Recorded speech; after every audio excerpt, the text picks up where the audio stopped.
Hi hello friends. இன்றைக்கி இந்த வீடியோவில் நம்ம என்ன பார்க்க போகிறோம்னு பார்த்தோம்னா, இந்த பைனான்ஸ் P2P ட்ரேடில் நிறைய பேர்த்துக்கு அக்கௌண்ட் ஃப்ரீஸ் ஆகுது அப்படிங்கிற விஷயத்த கண்டிப்பாக ஃபேஸ் பண்ணியிருந்திருப்பீங்க. எஸ், நானும் ஃபேஸ் பண்ணியிருக்கேன். ஸோ ஜென்ரலாக இதில் எப்படி நடக்குது அப்படின்னு பார்த்தீங்கன்னா,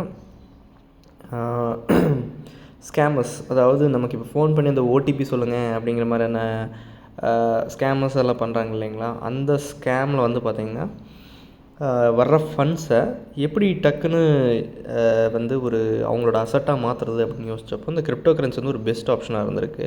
ஸோ அதனால் பார்த்திங்கன்னா அவங்க அந்த மாதிரி ஸ்கேம் பண்ணி எடுத்த மணியை கிரிப்டோ கரன்சியை வாங்கி, ஸோ அந்த ஃபண்டு பார்த்திங்கன்னா இப்போ கவர்மெண்ட்டில் இப்போ போலீஸ் ஸ்டேஷனில் போய் இப்போ ஃபண்ட் லாஸ் ஆனவங்க கேஸ் கொடுத்தாங்கன்னா, ஸோ அந்த ஃபண்டை ட்ராக் பண்ணுவாங்க. அந்த மாதிரி ட்ராக் பண்ணுறப்போ ஸோ இவங்க என்ன பண்ணியிருப்பாங்கன்னா, இந்த ஸ்கேமர்ஸ் எல்லாம் பார்த்திங்கன்னா அந்த ஃப்ராட்லண்ட் ஃபண்டை கிரிப்டோ கரன்சியாக பர்ச்சேஸ் பண்ணியிருப்பாங்க. ஸோ அந்த ஃபண்டு நம்மளோட அக்கௌண்ட்டுக்கு அனுப்பிச்சுட்டு வந்திருப்பாங்க.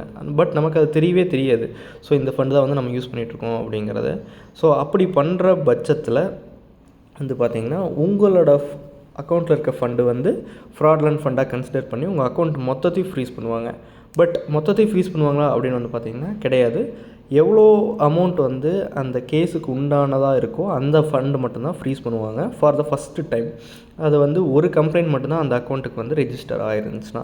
இன் கேஸ் ஆஃப் ரெண்டாவது டைம் உங்கள் அக்கௌண்ட்டுக்கு அதே மாதிரி இன்னொரு கேஸ் வந்திருந்தால் கண்டிப்பாக உங்கள் ஹோல் அக்கௌண்ட்டையும் ஃப்ரீஸ் பண்ணுவாங்க. அது எவ்வளோ அமௌண்ட் இருந்தாலும் சரி. ஸோ அதெல்லாம் கன்சிடர் பண்ணியே பார்க்க மாட்டாங்க. ஸோ இப்போ நீங்கள் இந்த ஸ்க்ரீனில் பார்த்துருக்கான்னு பார்த்தீங்கன்னா, என்னோடய ரீசெண்ட் செல் ஆர்டர்ஸ் நான் ஒரு 4 to 5 months பேக் நான் அதை ட்ரேட் பண்ணிகிட்ருந்தேன். ஸோ அந்த டைமில் நான் இவ்வளோ ட்ரேட் பண்ணியிருந்தேன். பார்த்திங்கன்னா 95 rupeesக்கெல்லாமே சேல் பண்ணியிருக்கேன் ஒரு USDT. ஸோ இந்த ரேஞ்சில் நான் பண்ணிகிட்டு இருந்த பட்சத்தில் but it was a huge குவான்டிட்டியில் நான் நிறையா பண்ணிகிட்ருந்தேன்.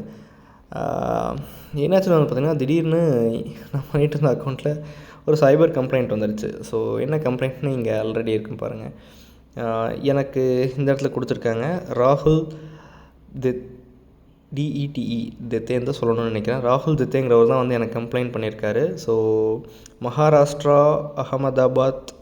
அகமதா நகர் கேம்ப் அப்படிங்கிற ஏரியாவிலிருந்து எனக்கு என் அக்கௌண்ட் மேலே சைபர் க்ரைம் கேஸ் ஃபைல் பண்ணியிருக்காரு. என் அக்கௌண்ட் மேலே கிடையாது. எனக்கு வந்த ஃபண்டு சம் பர்சன் மேலே கேஸ் ஃபைல் பண்ணியிருக்காங்க. அவர் அந்த ஃபண்டை யூஸ் பண்ணி எனக்கு அனுப்பிச்சிருக்காங்க. இங்கே பார்த்தீங்கன்னா தெரியும், லேயர் 2 அப்படின்னு இருக்குங்களா. இந்த லேயர் 2ங்கிறதா நான் ரெண்டாவது லேயர் 2ல். ஸோ மொத்த ட்ரான்சாக்ஷன் வேல்யூ பார்த்திங்கன்னா 55,000. அதில் 30,000 டிஸ்பியூட் வேல்யூ. ஸோ இதனால் என் அக்கௌண்ட் ஃபஸ்ட்டு டைம் ஃப்ரீஸ் ஆச்சு. ஸோ ஒரு டைமோட முடிஞ்சான்னு பார்த்திங்கன்னா கிடையாது. என் அக்கௌண்ட் 2 டைம் ஃப்ரீஸ் ஆச்சு. ஐ மீன் ரெண்டாவது கேஸ் ஒன்று வந்துச்சு.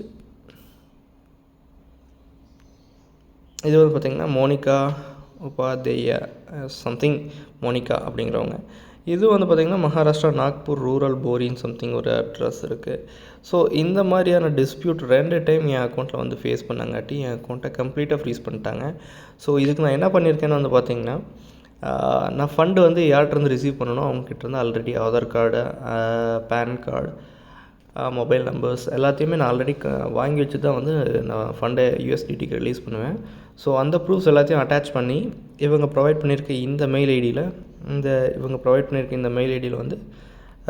நான் மெயில் பண்ணியிருந்தேன். But although it was not in a good response.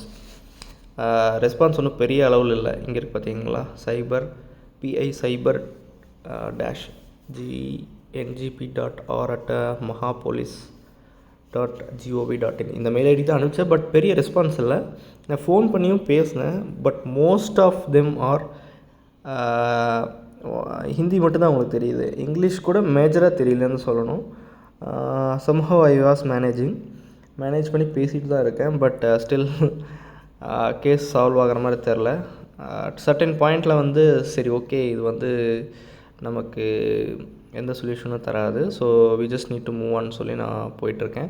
So இதுக்கு இப்போ என்ன சொல்யூஷன், இந்த மாதிரி USDTயில் ஃப்ரீஸ் ஆகாமல் இருக்கிறதுக்கு அப்படின்னு பார்த்தீங்கன்னா, உங்களோட நோன் பர்சன்ஸ், அதாவது உங்களுக்கு தெரிஞ்சவங்க யாராவது கிரிப்டோ கரன்சி வாங்கணும் விற்கணும்னு நினச்சாங்கன்னா அவங்கக்கிட்ட வாங்குங்க, வீங்க. ஸோ இதுதான் ஒரே சொல்யூஷன்.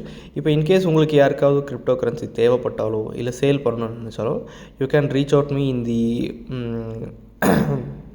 Telegram channel. நான் உங்களுக்கு டெலகிராம் சேனலோட லிங்க்கோட சேர்த்து அட்டாச் பண்ணி நான் உங்களுக்கு கொடுக்குறேன். ஸோ உங்களுக்கு ஏதாச்சும் சேல் பண்ணணும் இல்லை பை பண்ணணும் கிரிப்டோ கரன்சிக்கு அப்படின்னா நீங்கள் எங்கிட்ட வாங்க. நீங்கள் உங்களோட ப்ரப்போஸ்டு ப்ரைஸையும் குவான்டிட்டியும் தந்தீங்கன்னா நான் அதுக்கு ஈக்குவலண்ட்டான செல்லர்ஸோ பையர்ஸ் வேணுமா இருந்துச்சுன்னா, செல்லர்ஸாக இருந்தால் பையர்ஸ் தேவைப்படுவாங்க, பையர்ஸாக இருந்தால் செல்லர்ஸ் தேவைப்படுவாங்க. ஸோ நான் 2 பேர்த்தையும் கனெக்ட் பண்ணி விடுறேன். So you can easily purchase them without any account freeze. So இதெல்லாம் தான் மேட்ருங்க. இந்த மாதிரி அக்கௌண்ட் ஃப்ரீஸ் ஆகிருந்துச்சுன்னா ஜென்ரலாக எப்படி வெளியே வராங்கன்னு பார்த்தீங்கன்னா, டைரெக்டாக வந்து அந்த ஸ்டேஷனுக்கு விசிட் பண்ணி அங்கே நியர்பையில் இருக்கிற ஒரு லாயரை பிடிச்சி அப்போது நம்ம போய் போலீஸ் ஸ்டேஷனில் வந்து நம்ம டீல் பண்ணுறப்போ அவங்க என்ஓசி ப்ரொவைட் பண்ணுறாங்க. அந்த என்ஓசி வந்து நம்ம பேங்க்குக்கு வந்து அதே போலீஸ் ஸ்டேஷன்லேருந்து நமக்கு ரிப்போர்ட் பண்ணி, அதாவது இந்த அக்கௌண்ட் வந்து ஃப்ரீஸ் பண்ணுங்கன்னு சொல்லி சம்திங் ஒரு மெயில் போயிருக்கும். ஸோ அதே மெயிலிருந்து என்ஓசி வந்து நமக்கு நம்ம பேங்க்குக்கு கொடுத்தாங்கன்னா நம்ம பேங்க்கில் வந்து அந்த ஃப்ரீஸை வந்து ரிமூவ் பண்ணுவாங்க. ஸோ அப்படி பார்க்குற பட்சத்தில் மட்டும்தான் வந்து நம்மளால் அந்த ஃபண்டை வந்து ரிலீஸ் பண்ண முடியும். இப்போ ஃபார் எக்ஸாம்பிள் ஒரு 1000 ரூபாய்க்காக வந்து நான் இங்கேருந்து அங்கே போக முடியுமா அப்படின்னு நீங்கள் நினச்சிங்கன்னா, but you can try with the phone.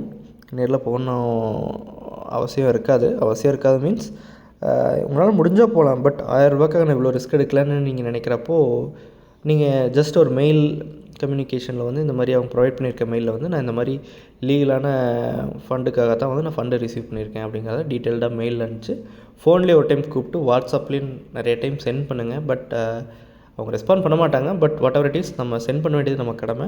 So நீங்கள் அனுப்பிச்ச மெயிலையும் பிரிண்ட் அவுட் எடுத்து வச்சுக்கோங்க. நீங்கள் அனுப்பிச்ச வாட்ஸ்அப் மெசேஜையும் ஸ்க்ரீன்ஷாட் எடுத்து எல்லாத்தையும் பிரிண்ட் அவுட் எடுத்து வச்சுக்கோங்க. மேபி இன் கேஸ் ஆஃப் ஃப்யூச்சரில் வந்து போலீஸ்க்கு நம்மகிட்ட வந்து விசாரிக்கிறதுக்காக ஸ்ட்ரைட்டாக வந்து நம்மகிட்ட என்கொயரி பண்ணாலும் நான் இந்த மாதிரி ரெஸ்பாண்ட் பண்ணியிருக்கேன், நீங்கள் அதை பார்க்கல அப்படிங்கிறத நம்ம ப்ரூஃபாக வேலிடாக காட்ட முடியும். So this is how I was thinking to manage the current situation of P2P errors. அண்ட் உங்களுக்கு ஏதாச்சும் டவுட் இருந்தால் கீழே எனக்கு காண்டாக்ட் பண்ணுங்கள். I will surely let you know my solution possibly. Okay, thank you, bye.